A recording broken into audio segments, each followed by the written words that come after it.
Coach, I believe your time at Arizona kind of overlapped with Chip Kelly's time at Oregon.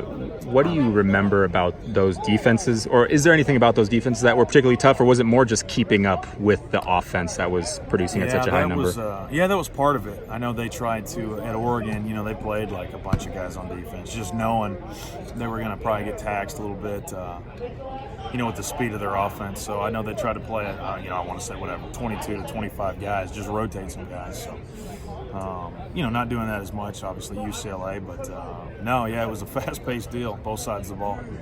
Any particularly fond memories of coaching against in those games, or were those usually tougher? Definitely not at Oregon. We had a 2 or 3 overtime game in Tucson when Masoli was a quarterback. He was a really good player.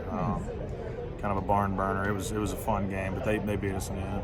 Yeah, and then because that staff seems, or at least on the defensive side, seems pretty similar from what it was at Oregon. Do you notice schematically that they're trying to accomplish a lot of the same things that they were accomplishing in Oregon, or is it fundamentally different? A little bit. I guess it's been 8 years since I was, at Arizona. Mm-hmm. So. A little bit, but we don't dwell on it too much. Just kind of watch this year's film, obviously, with all the different players and stuff. Yeah, and then we've been talking about it all week, but it'd be remiss if I didn't ask you about Bernard and his blocking last week. What were your thoughts on that? Yeah, I guess I sound like his dorky position coach, but I would try to teach it. I talk to them about blocking all the time. We work on blocking in pre-practice and. Basically because we're going to be throwing it the rest of practice. So it's something that's important to us. The inside guys got to do stuff like that. Yeah. And I don't know if you've been paying attention to the ongoing saga between Coach Hollingshead and Coach Bellantoni. There seems to be a sort of a difference in philosophies of sports history. Yeah. I'm curious, are you Team Bellantoni or are you Team Hollingshead on that one? Team Bellantoni. Drew's, he's 5 years old and he doesn't know much. So, I think a lot of stuff can transfer. If you don't think Jim Brown could carry the ball nowadays, then I think you're crazy.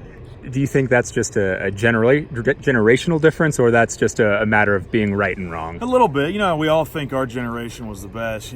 For me, whatever, Michael Jordan and all those things. So everybody wants to think their guy was the best in their generation. So that it makes for good conversation. Yeah, and then as you guys were practicing out here, Gardner Minshew got off to a hot start, 5 of 6, 2 touchdowns, leading 14-0 against Tennessee. He's going to be back this weekend. Are you guys excited to see him? What are your thoughts coming off the field here and that? Shoot, we always love to see all of our guys. Hunter Dale was back here at practice today, and so it'll be great. Hopefully he'll be after a victory and healthy and the whole deal. So it'll be good. All right.